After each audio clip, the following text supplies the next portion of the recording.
ces recherches, après pratiquement 20 ans de recherche, je venais de publier ce livre, L'autre Lumumba. Et le sous-titre en dit assez, Peuple du Congo, histoire, résistance, assassinat et victoire sur le front de la guerre froide. Pourquoi l'autre Lumumba? C'est tout simplement parce que notre génération, les enfants indépendants, nous connaissons pas le Lumumba.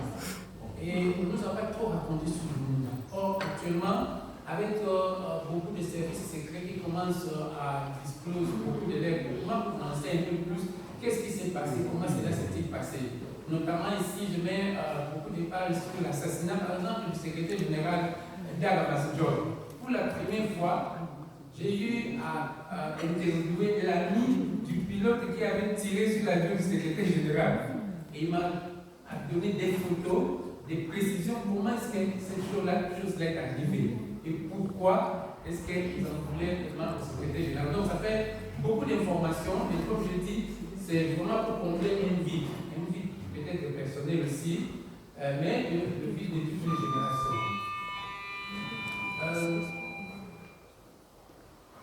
Pourquoi le peuple du Congo? Parce que très souvent quand on parle du Congo comme pays, avec les mines et le reste, mais on oublie la chose la plus importante au Congo, c'est son peuple. Et là, je prends une citation de Senghor, quand il a préfacé l'ouvrage d'Antoine Roger Bolamba et Sando pour mon pays. Il a dit Bolamba, qui vient du Congo belge, où il n'y a pas de port, mine, barrage, usine et dollars, où il y a des hommes. Et vous vous rappelez encore de cette citation de France Fanon, ce Congo qui a la forme de notre revolver, et dont la nage c'est chez le Congo. Donc, c'est un pays à la fois unique, diversifié.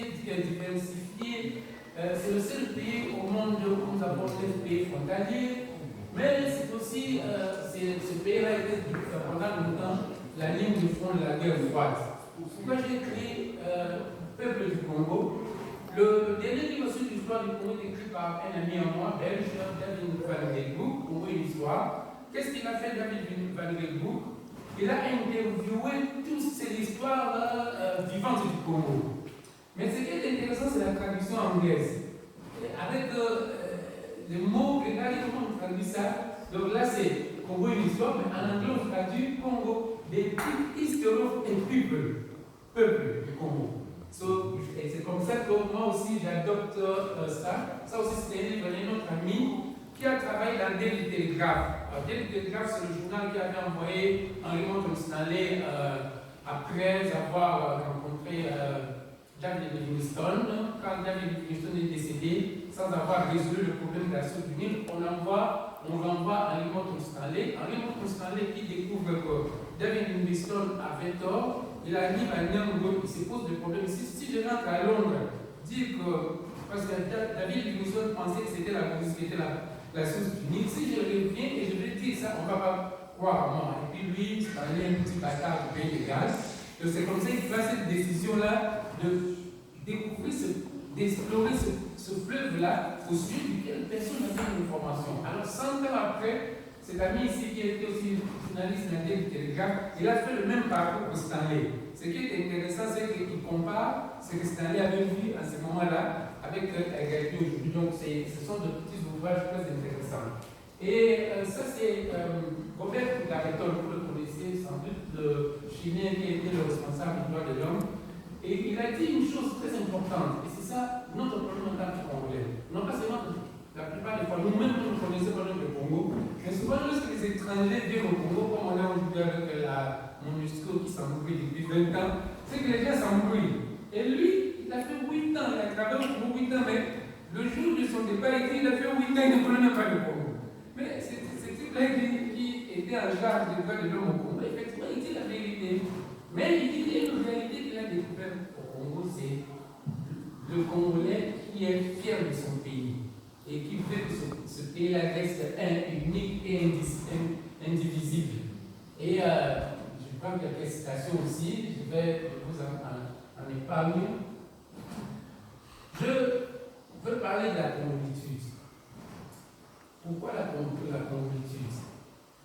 C'est un néologisme que j'ai créé pour la première fois dans un journal à Kinshasa. C'est simple. La congolitude, c'est simple fait d'être congolais. tout simplement. Mais pourquoi est-ce que j'en suis arrivé là? J'en suis arrivé là, toute une petite histoire rapide. On dit chez nous que lorsque la case de l'eau brûle, il faut amener de l'eau. Mais en philosophie, on dit non, il ne faut pas seulement amener de l'eau, il faut se poser la question pourquoi cette case-là brûle comme ça. Tu vas éviter pour que la tienne soit brûlée. C'est quand il y a eu la crise en Côte d'Ivoire. Et vous savez, la crise en Côte d'Ivoire, il y a eu un mot, l'ivoirité. Alors, lorsque nous avons eu les élections chez nous, vous vous rappelez en 2006, pour la première fois, j'ai entendu parler de la congolité, qui n'existait pas chez nous. Alors, je me suis dit, si nous continuons dans ce sens avec la congolité, comme on a eu l'ivoirité, cela veut dire que le pays va se brûler. Alors, si les gens utilisaient la congolité, c'est qu'il y a un manque. Il nous faut un mot, il faut trouver un mot qu'on n'a pas. Alors, il faut créer ce mot-là. Alors, je suis allé un peu faire un peu de l'herméneutique, trouver que dans un mot, il y a toujours un préfixe, un radical, un suffixe. Et j'ai essayé de voir les suffixes. J'ai vu que le suffixe itude, ça signifie la nature de base, indique un état, le caractère de ce qui est fini, la plénitude, l'appartenance à une classe sociale. C'est comme ça que Aimé Césaire a fondé la négritude. Donc, moi, j'ai créé la congolitude à partir de la négritude d'Aimé Césaire. C'est tout simplement le fait d'être congolais, dans la plénitude. Et pourquoi? C'est parce que dans le concert des nations congolais, nous n'allons pas réduire. Cette congolitude doit être célébrée. Parce que quelque chose qui existe, elle doit se faire voir. Ça ne se peut pas voir, elle n'existe pas. Donc, nous, et je fais une comparaison avec tous ces mots qu'on utilise aujourd'hui. Ubuntu, par exemple. Si vous demandez, on a eu une conférence au Pays des Galles avec l'archevêque Desmond Tutu, posez-lui la question qu'est-ce que ça veut dire Ubuntu. Et il dit le Ubuntu, mais c'est Ubuntu, mais ça veut dire quoi? C'est l'homme maintenant, qu'est-ce que mais vous comprenez ce que ça veut dire, c'est ça la congolitude. Tous nous comprenons ce que ça veut dire, comme on a ici le Richness, le Westness, c'est-à-dire que le monde profond du Congolais, le monde indélébile. Et pourquoi est-ce que ce monde a été inspiré par un livre, le livre du professeur Kaomba, Uni par le sort. La logique du professeur Kaomba, qui est philosophie simple, il dit au commencement, il y avait le Congo. Très souvent, nous, quand on parle du Congo, nous disons le Congo des Stanley, le Congo des Léopoldeux. Il dit non. Ces personnes, quand ils sont venus, le Congo était déjà là. C'est ça. Quand Djigo Kawa est arrivé en 1480, il a trouvé le royaume Congo était déjà là. Et quand on parle souvent du royaume Congo, on oublie qu'il y avait aussi d'autres royaumes au Congo qui étaient aussi bien structurés comme le royaume Congo. Il n'y avait pas que le royaume Congo. Quand vous allez partout, vous allez trouver la façon, par exemple, pour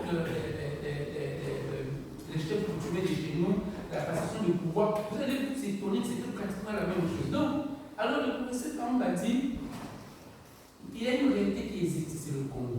Et tous les explorateurs qui arrivent au Congo, ils sont étonnés que lorsqu'ils traversent les rivières, parce que nous, le pays est contrôlé par les rivières. On a par exemple les bactéries des départ et d'autres du fleuve Congo. Mais si vous naviguez le fleuve, vous êtes de ce côté ici, et même vous diront que ça c'est les bactéries de l'autre côté, comme la Loïse a gagné. Allez à Moubangi, vous allez vivre la même chose. On a des peuples des deux côtés. Mais les gens qui sont de ce côté, vous diront non, ce sont les gens qui viennent de l'autre côté de la rivière. Ou tout simplement, ce qui nous divise, ou qui nous sépare avec les Rwandais. On est des Bangladesh, des Rwandais, mais on dit non, ça c'est pas nous, ce ne sont pas nos amis. Donc, il y a une certaine façon unitaire d'être congolais.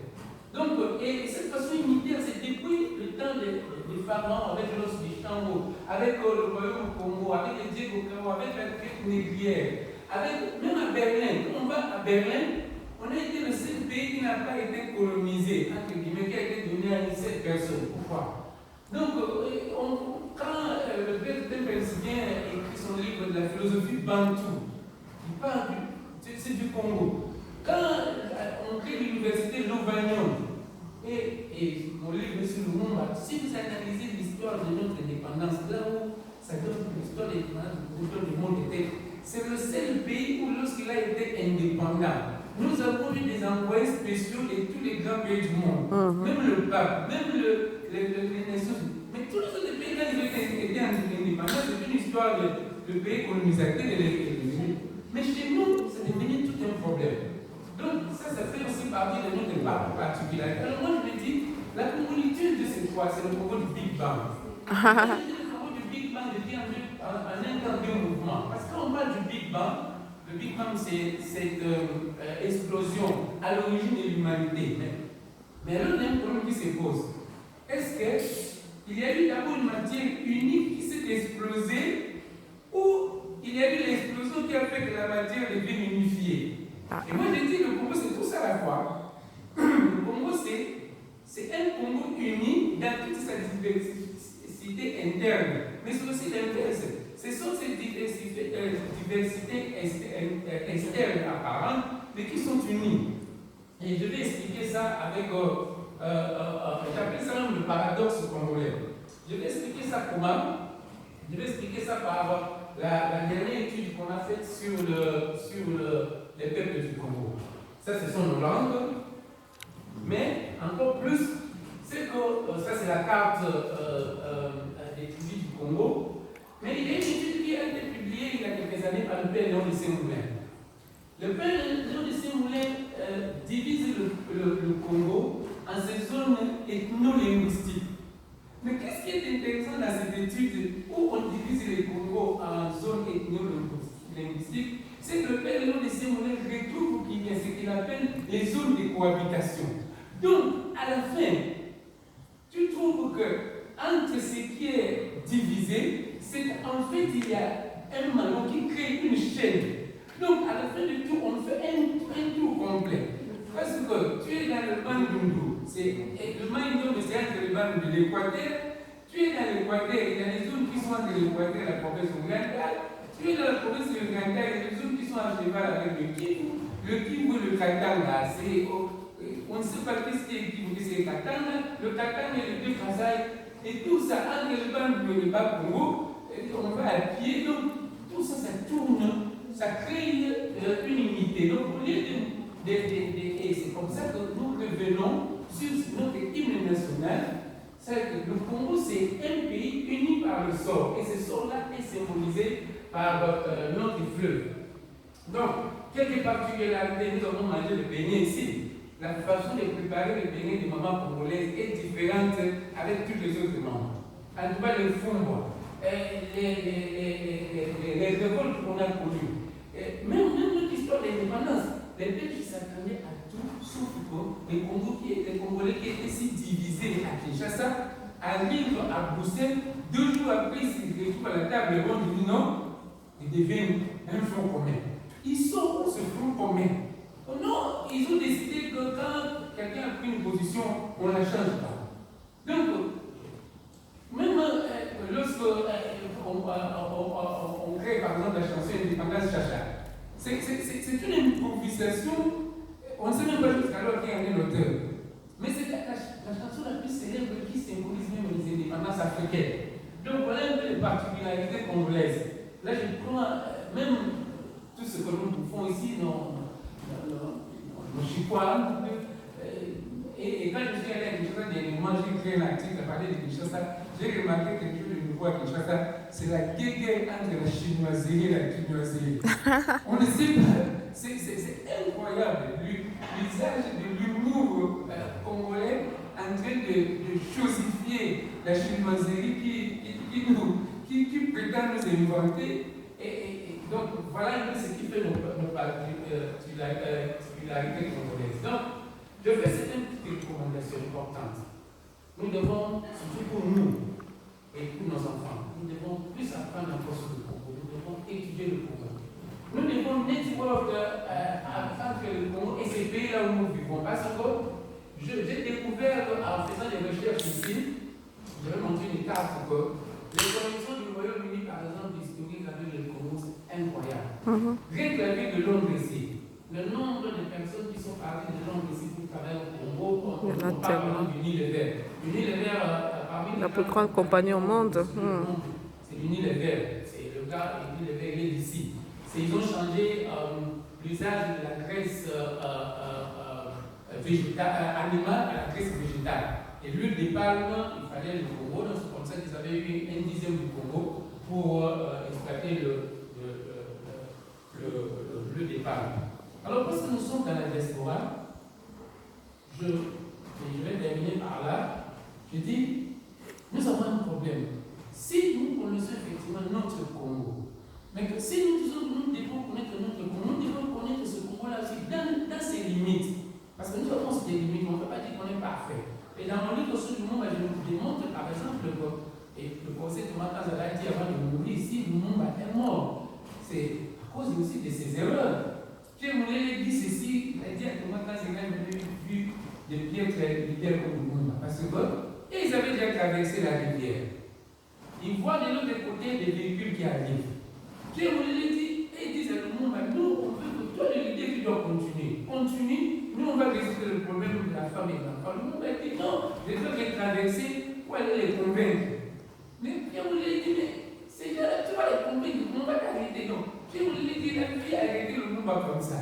Et c'est comme ça qu'il va commencer sa rébellion il va aussi commencer des rébellions d'une façon aussi à la pierre brûlée avec un pistolet.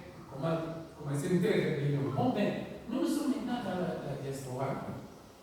Nous avons maintenant un problème, c'est que nous commençons souvent à penser retourner au pays. Et nous devons le faire. Quand on vient, on rentre aussi. Mais, que faire pour que ce retour-là soit effectif? Et j'ai eu la chance de suivre 2 formations. D'abord, j'ai eu la chance de rencontrer 4 prix Nobel de la paix. Peut-être le 5e pour Sémounier, je ne sais pas. Parce qu'avec ce que je viens de demander, je l'ai interviewé aussi à Londres il y a 3 ans quand elle est arrivée. J'ai rencontré Mme Morgane Matai.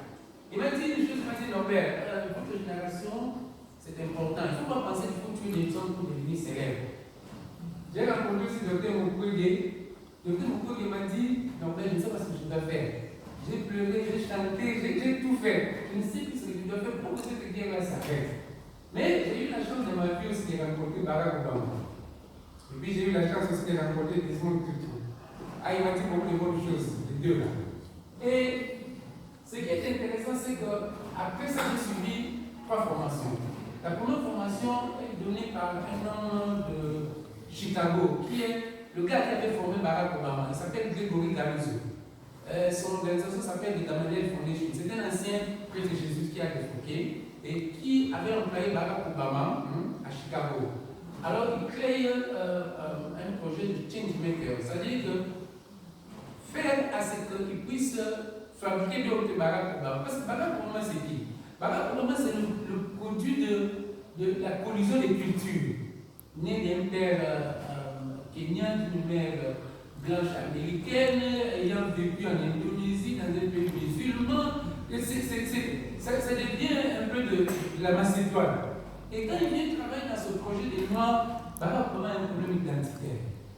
Donc, il sait que s'il est noir, s'il est blanc, ça devient compliqué.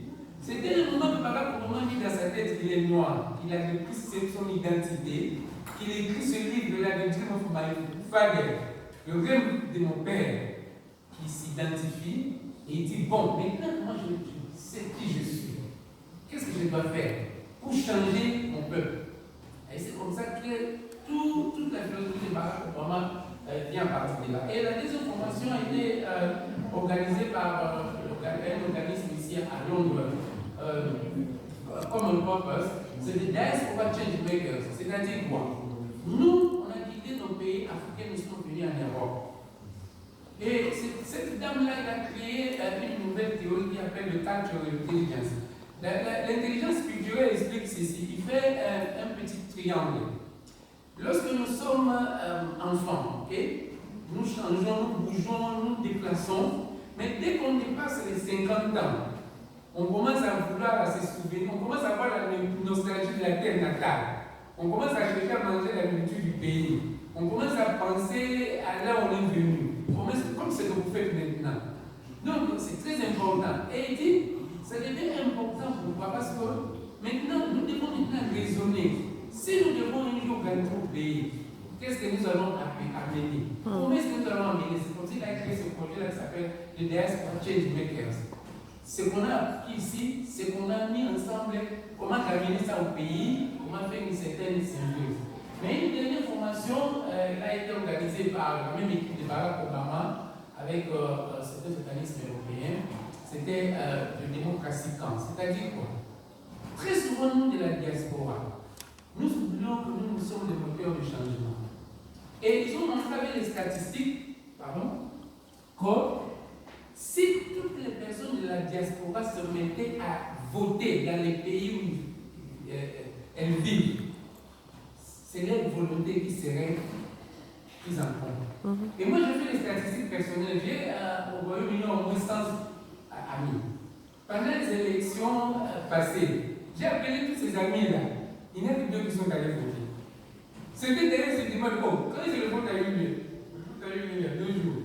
Donc, et ça aide. Pourquoi? Parce que dès le moment que souvent nous voyons les gens quitter la diaspora pour rentrer au pays pour aller faire la politique. Mais lorsque nous commettons une grosse bêtise, pourquoi?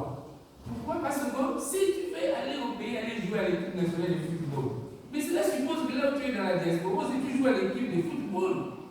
Or, nous ne jouons pas à l'équipe de football dans les pays de la diaspora. Quand nous allons au pays, nous voulons nous improviser footballeurs. Donc, ça ne colle pas. Avec ces projets-là, essayez d'apprendre aux gens de la diaspora pour que là où nous sommes, que nous puissions apprendre ces choses-là, que nous allons copier et amener au pays, effectivement, en les tropicalisant, parce que nous n'avons plus été au pays, ça fait longtemps.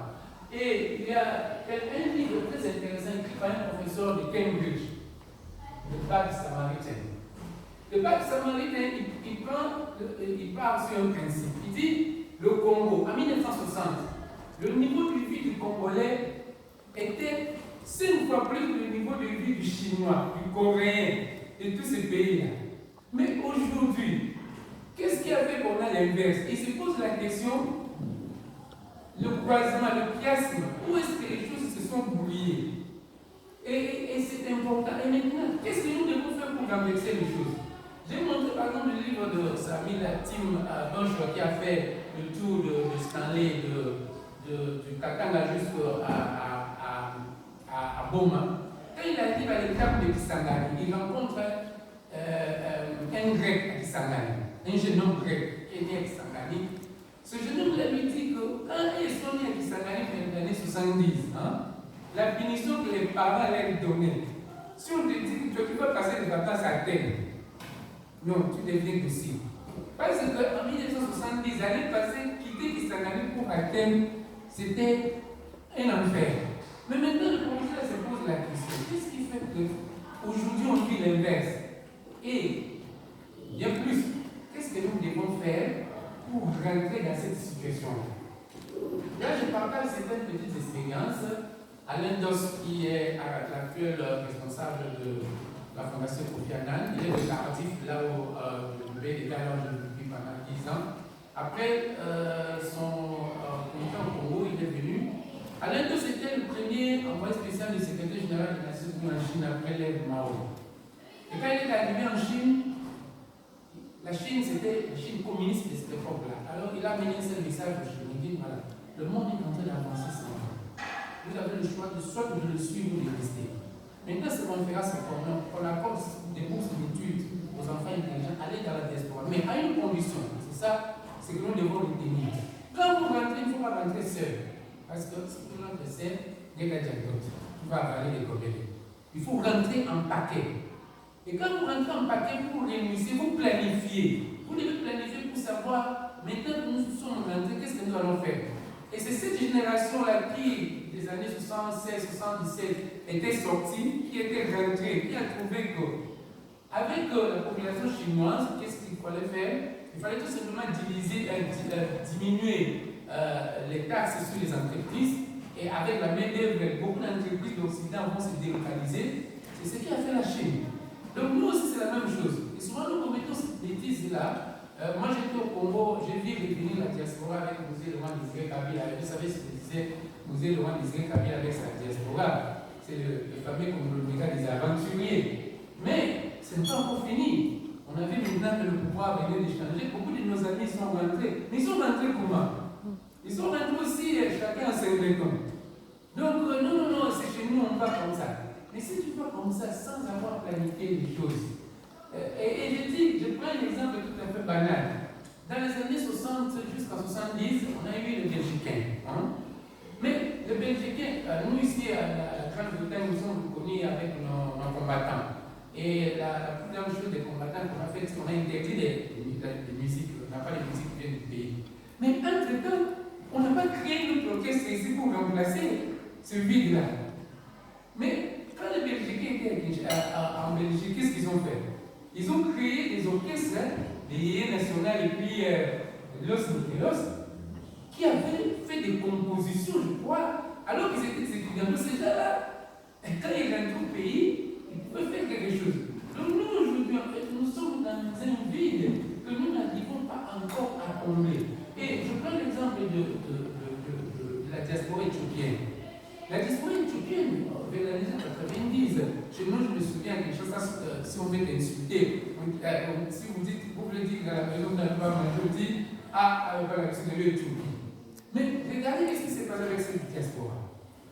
Elle est sortie, elle a raisonné, elle a dit, bon, qu'est-ce que nous on va faire? On va maîtriser un secteur, c'est le secteur de l'aviation. Alors que nous, à l'indépendance, on avait l'une des meilleures compagnies d'aviation en Afrique et au monde. Les Congo n'avaient jamais fait d'accident. Mais où sommes-nous aujourd'hui?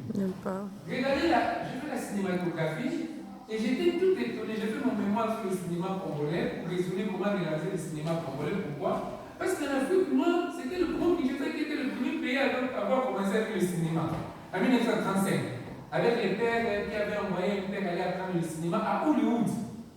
Mais qu'est-ce qui fait qu'aujourd'hui, nous sommes là où on est aujourd'hui?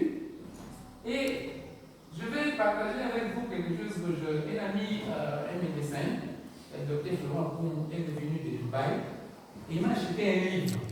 C'est le livre, et je vais partager le quatrième chapitre, le chapitre 44 de ce livre, du prince de Dubaï. C'est New Dubai in Africa. Ce prince-là raconte une histoire assez intéressante. Tous africains, nous avons une façon émotionnelle de parler de Kadhafi. Hein? Kadhafi, pour nous, c'est. Alors, lui dit que Kadhafi lui a envoyé un message, il voulait créer un autre Dubaï à Tripoli. Lui, il a dit, bon, ça c'est bon. Il lui a envoyé une équipe. Cette équipe est arrivée à Tripoli, et est restée à Tripoli.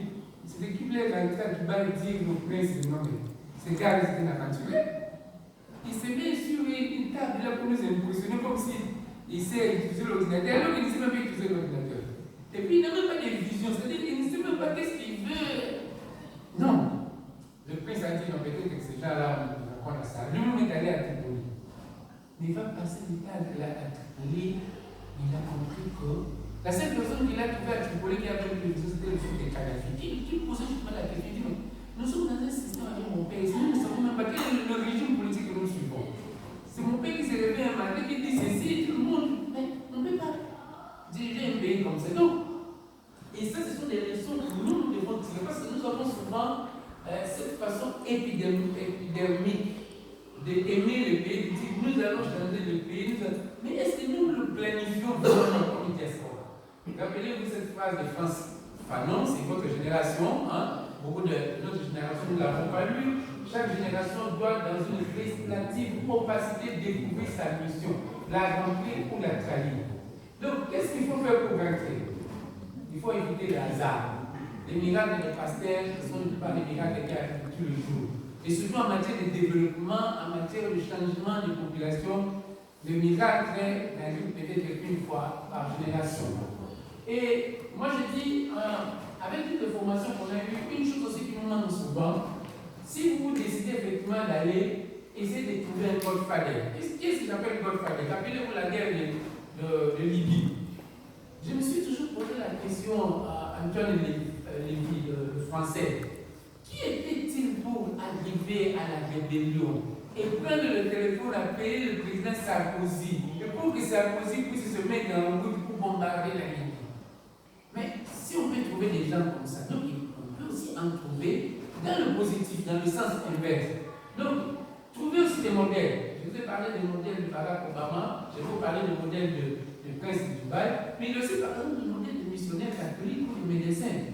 Dans mon travail de journaliste au Congo, je faisais cette émission et j'ai analysé que nous avons 12 fonctions qui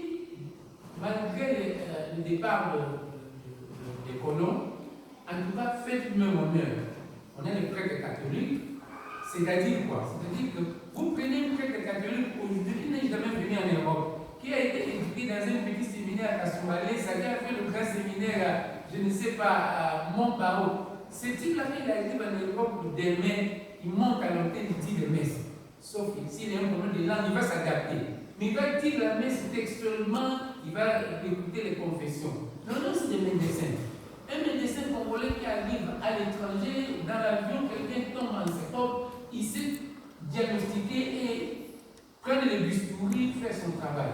Mais d'où vient le succès de ces deux fonctions? D'abord, année d'études, stage, et puis pratique. Et je vais partager avec vous à la fin une petite vidéo pour résumer tout ça. Vous allez comprendre ça. Donc j'ai dit, vous devez à partir d'ici, il a pris le temps là, il a pris le temps. Essayez de savoir ce que vous allez faire en langue. Il y a aussi autre chose. Peut-être parce que quelque chose qui me manque souvent, nous ne demandons pas ce que nous voulons faire ou ce que nous faisons. Nous restons dans la civilisation de l'oralité. Je l'aime beaucoup, j'apprends beaucoup avec lui. Mais l'oralité, c'est jusqu'à un certain niveau. Avec, c'était facile hier. Même sur Facebook, il peut écrire 4 pages, c'est trop bien. Mais avec toutes les matières qu'on a aujourd'hui, si tu nous donnes d'arriver ça oralement. On a besoin des gens comme ça à la diaspora. Conseil gratuit. C'est pas une chose nouvelle. Regardez l'indépendance. Qu'est-ce qui a fait le décret de l'indépendance? D'abord, il y a eu ce document de fameux plan de 30 ans de Van Buissner, mais ce plan-là a été suivi par deux documents importants. Conscience et manuel de la conscience africaine et la conscience d'Abaco. Voilà ce qu'étaient ces documents, les manifestes. C'était 2 pages comme ça. Mais nous, aujourd'hui, on a souvent je vois beaucoup de gens, on fait des mémos. Quand tu fais un mémo de 40 pages, tu vas lire ça. Je suis allé voir un peu au Rwanda, qu'est-ce qu'on fait au Rwanda. Voilà un peu le mémo du Rwanda. Ils ont fait ça il y a 20 ans, ça faisait la vision 2020. En 2012, ils ont fait une révision. Donc, pour dire, nous sommes ces changements qui dans le pays à raison. Mais nous devons sincèrement le planifier. Nous devons communiquer, nous devons innover.